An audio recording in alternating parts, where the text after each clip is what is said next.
Anthony Alford says, welcome back to the show. You know, since LeBron has gave free right to talk in third person, something that, again, only The Rock and Stone Cold Steve Austin should be doing. Welcome back to the show. You know, LeBron James. LeBron, first off, I want to say this. Had it not been for LeBron James, that strips off half the material for this show. It does. It strips off half the material for this show. Because we premiered back in, like, our true premiere was back in June. Back on June 10th. That was our true premiere. And I started inviting, the first show with guest was Wednesday, July 7th. That was the day before LeBron James' decision. And the guest I had that day was Torian Dandridge and Gerard Barry. And on that show, we talked about where will LeBron go and why would he go wherever. Seemingly, now, let's face it, ladies and gentlemen, like I don't know if I said this before, but it's been in my mind. Let's face it, no matter how LeBron James would have said, I'm going to Miami or away from Cleveland, folks here in Cleveland would have hated it, no matter how he did it. But the way he did it was even worse. Have his own TV special. The TV special, first off, that was orchestrated by Jim freaking Gray. Jim Gray. What a scumbag he is. Excuse my language, but it's truth.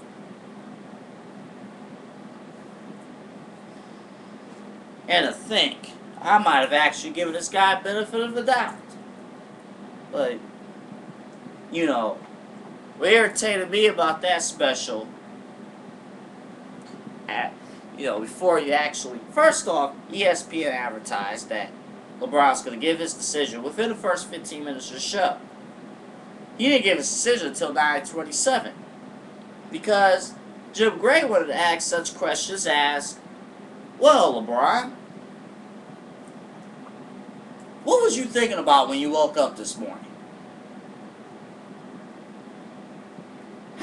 What did you eat for dinner last night? What's your favorite color? Instead of just saying, where are you going? What's the easiest way into that? By saying, well, LeBron, we're here, we're raising money for the Boys and Girls Club, which is fine and dandy, even though you could have just donated money to the Boys and Girls Club without anybody else knowing and without having a special. Yeah, all proceeds to, LeBron James' decision special that ESPN devoted a whole week for. $2.5 million that went to the Boys and Girls Club. Congratulations!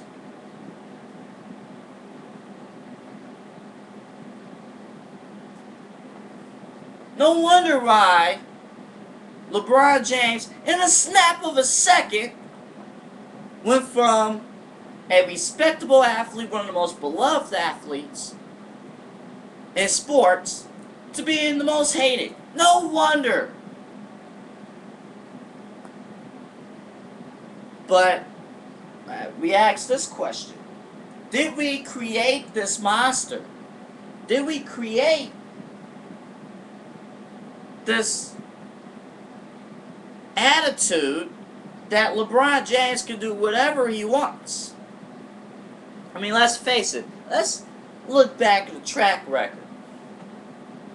Possibly the greatest high school basketball player of all time. He was getting recognized by Sports Illustrated when he was a sophomore.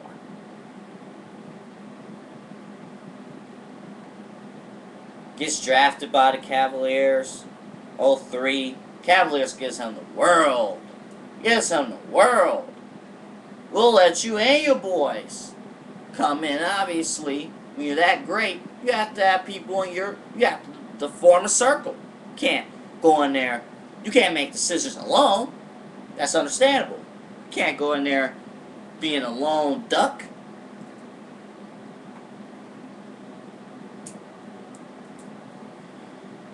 Let's see. Let's call this guy King. King James. Finally make it to the playoffs in 2006. Now, granted, it's not LeBron James' fault earlier in his career that the Cavs teams that didn't make the playoffs were that no better. They weren't that good. His first season, he had to play next to Ricky Davis. What a joke. Ricky Davis and Darius Miles.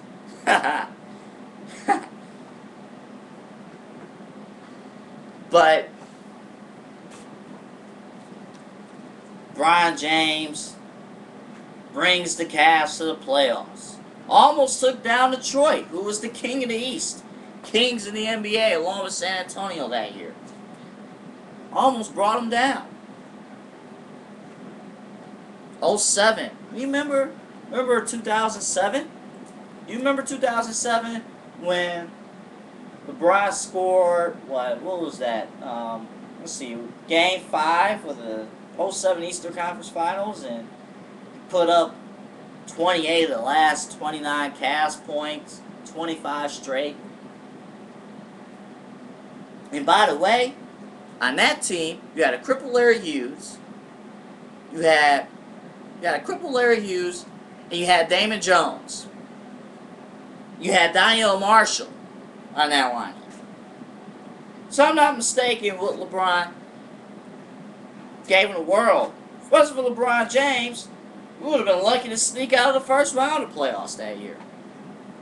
08, hard-fought loss. 7-game series to the Boston Celtics. Celtics were a better team that year. It happens. 09, lose to Orlando. When the Cavs won 66 games. Now, I did say it was foolish for Dan Gilbert to say that LeBron quit in that series against Orlando. Quite frankly, if it wasn't for LeBron James, that series would have been a sweep in favor of the Magic. Let's not go there. That series, the coaching sucked. But we created this monster. And it got to the point where it might have been premeditated that LeBron was going to do this all along. Let's think. Had he won the championship, had he actually... Let's see. Had he... Get real close here so you can understand it. Had he actually tried to win a championship with the Cavs, had he actually tried to win games in the playoffs, and not, blaming out a little elbow, it would have been tougher. It would have been a tougher out for LeBron James to dump Cleveland. I'm sure his inner circle informed him that. I'm sure. Like, look, you can't expect the easy way out of Cleveland if you win a championship. So here's your way out. How about sucking in the Boston series and blaming on the elbow? But how about this? You go off in Game 3. See how Game 4 goes. If Game 4 looks like the Cavs is in down position, then don't do anything in Game 5. Don't do nothing in Game 5. Yeah, get a triple-double, but, have a minimum wage triple-double. That means absolutely nothing. And we kept hearing, when is LeBron James gonna be LeBron James and take over the game? Please. And then you see how the end of Game 6 turned out. Yes, I'm bitter. It's August 18th, and I'm still bitter about that. How dare, as a professional athlete, how dare you do that? And again, his response was, "Oh, I spoiled my fans because I had 3 bad games in 7 years." Give me a break.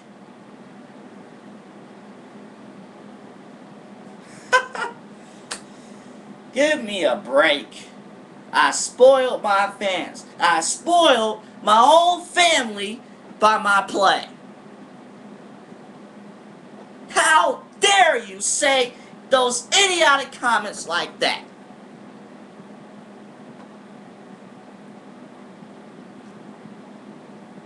That kind of attitude, and we took it because, let's face it, it's LeBron James.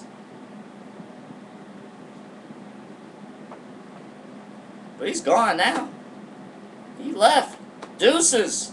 Kick rocks. Went to Miami to be a sidekick. And to be quite honest, the way his attitude is, that's as best as he can do.